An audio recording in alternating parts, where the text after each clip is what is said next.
कि आज तक आपने उनको किसी राजनीतिक मंच पे नहीं देखा होगा। वो हैं जो पिछले कई वर्षों से अरविंद केजरीवाल जी के साथ कदम से कदम मिला के चल रही थी। अरविंद जी आईआरएस थे, सुनीता केजरीवाल जी भी उनके साथ आईआरएस थी। सुनीता जी ने अपनी आईआरएस की नौकरी रखी और केजरीवाल जी ने त्यागपत्र देके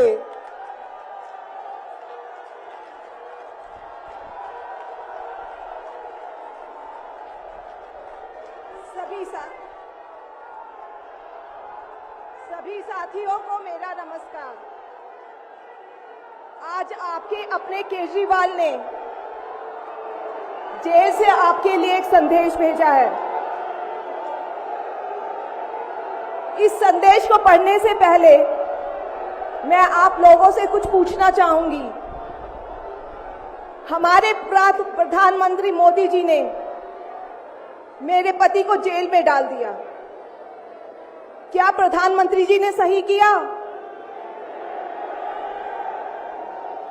क्या आप सब मानते हैं कि केजरीवाल जी एक सच्चे देशभक्त और ईमानदार इंसान हैं? क्या आप मानते हैं कि केजरीवाल जी एक सच्चे देशभक्त और ईमानदार इंसान हैं? ये बीजेपी वाले ये कह रहे हैं कि केजरीवाल जी जेल में हैं, इन्हें इस्तीफा देना चाहिए। क्या केजरीवाल जी को इस्तीफा देना चाहिए? क्या उन्हें इस्तीफा देना चाहिए?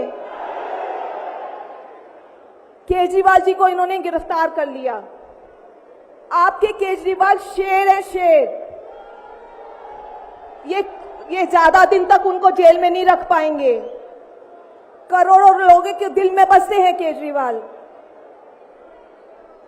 जिस बहादुरी और साहस से वो देश के लिए लड़ रहे हैं, कई बार मुझे लगता है कि आजादी की लड़ाई में वो एक फ्रीडम फाइटर थे जो देश के लिए लड़ते लड़ते शहीद हो गए।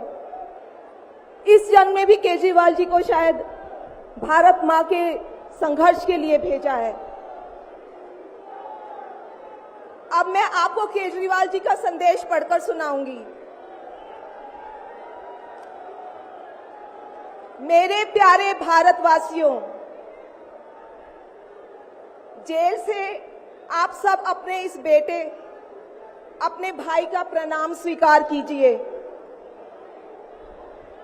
मैं आज आपसे वोट नहीं मांग रहा। आने वाले चुनाव में मैं आपसे किसी को हराने या जिताने की बात भी नहीं कर रहा। आज मैं देश के 140 करोड़ लोगों को एक बड़ा भारत बनाने के लिए सहयोग मांगता हूं। 140 करोड़ भारतवासियों को एक नया भारत बनाने के लिए आमंत्रित करता हूं। भारत एक महान देश है। हमारी संस्कृति कई हजार वर्ष पुरानी है। भगवान का दिया सब कुछ है भारत में, फिर भी हम पिछड़े क्यों हैं? हमारे लोग अनपढ़ क्यों हैं? गरीब क्यों हैं? मैं यहाँ जेल में हूं। यहाँ काफी समय सोचने के लिए मिलता है। रात को टूट टूट के नींद आती है। भारत मां के लिए सोचता हूं। भारत मां बहुत दुखी है। भारत मां दर्द में है, दर्द से कराह रही है।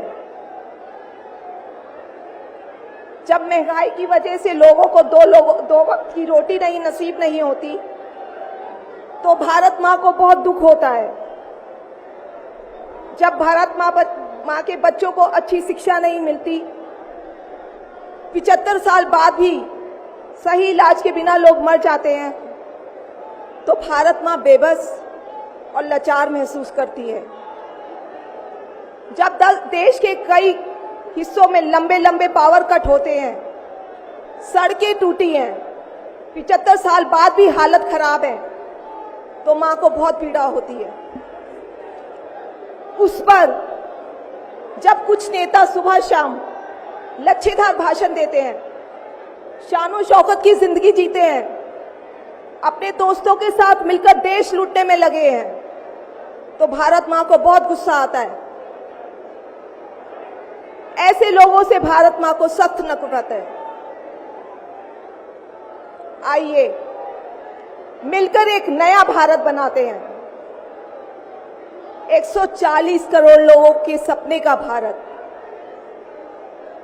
एक ऐसा भारत जहां हर इंसान को भरपेट खाना मिलेगा, हर हाथ को काम मिलेगा, कोई बेरोजगार नहीं होगा, कोई गरीब नहीं होगा, कोई अनपढ़ नहीं होगा, हर बच्चे को अच्छी शिक्षा मिलेगी, चाहे वो अमीर का बच्चा हो या गरीब का। हर बीमार को अच्छा इलाज मिलेगा, चाहे वो अमीर हो या गरीब। देश के कोने कोने में 24 घंटे बिजली होगी, देश के हर गांव में शानदार सड़कें होंगी। एक ऐसा भारत होगा जो पूरे विश्व में शिक्षा का केंद्र होगा, जहां दुनिया भर के युवा पढ़ने के लिए आएंगे। एक ऐसा भारत बनाएंगे जो साइंस और टेक्नोलॉजी में वर्ल्ड लीडर होगा। भारत के अध्यात्म को दुनिया के कोने कोने तक पहुंचाएंगे। एक ऐसा भारत बनाएंगे जहां कोई ऊंच नीच नहीं होगी, नफरत नहीं होगी, मारपीट नहीं होगी, गाली गलौज नहीं होगी, जहां सबको न्याय मिलेगा, प्रेम और भाईचारा होगा। आज मैं देश के 140 करोड़ लोगों को ऐसा भारत बनाने के लिए आह्वान करता हूं।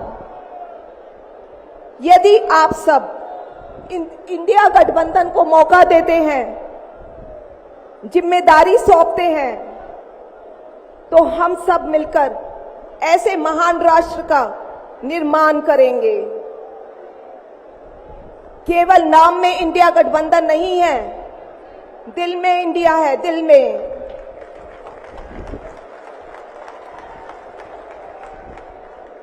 मैं इंडिया गठबंधन की ओर से आज 140 करोड़ लोगों भारतवासियों को 6 गारंटी देता हूं। पहली, पूरे देश में 24 घंटे बिजली का इंतजाम करेंगे, कहीं कोई पावर कट नहीं होगा। मंजूर है? दूसरा, पूरे देश के गरीबों की बिजली फ्री करेंगे, मंजूर है? तीसरी, हर गांव और हर मोहल्ले में शानदार सरकारी स्कूल बनाएंगे। अब गरीबों और अमीरों के बच्चों को अच्छी और एक समान शिक्षा मिलेगी, होना चाहिए।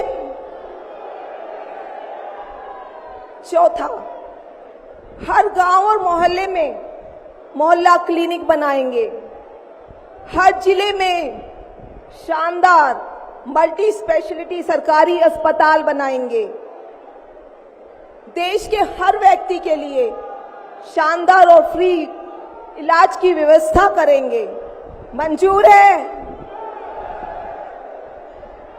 पांचवी, किसानों को स्वामीनाथन आयोग के मुताबिक सही फसलों पर एमएसपी निर्धारित करके उनको फसलों के पूरे दाम दिलवाएंगे, मंजूर है?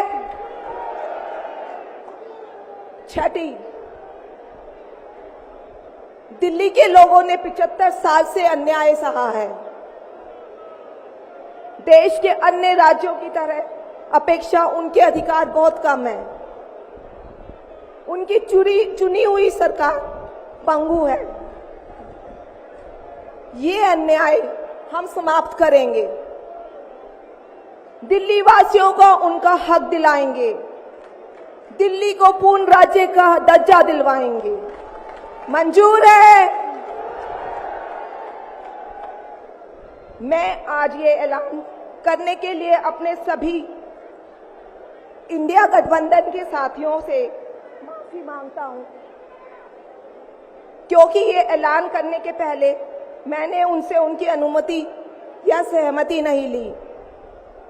जेल में हूं, इसलिए सहमति लेना संभव नहीं था। उम्मीद करता हूं कि किसी को इस पर आपत्ति नहीं होगी। ये सभी 6 गारंटी हम 5 साल में पूरी करेंगे। इसका पैसा कहां से आएगा, इसकी पूरी प्लानिंग कर ली है। मैं यहां जेल में स्वस्थ हूं, पूरी ऊर्जा से भरा हूं। इस गिरफ्तारी ने मेरे हौसलों को और मजबूत किया है। आपकी दुआएं और आशीर्वाद मुझे लगातार मिल रहे हैं। ऊपर वाला मेरे साथ है। जल्द बाहर आकर आपसे मिलता हूं। आपका अरविंद।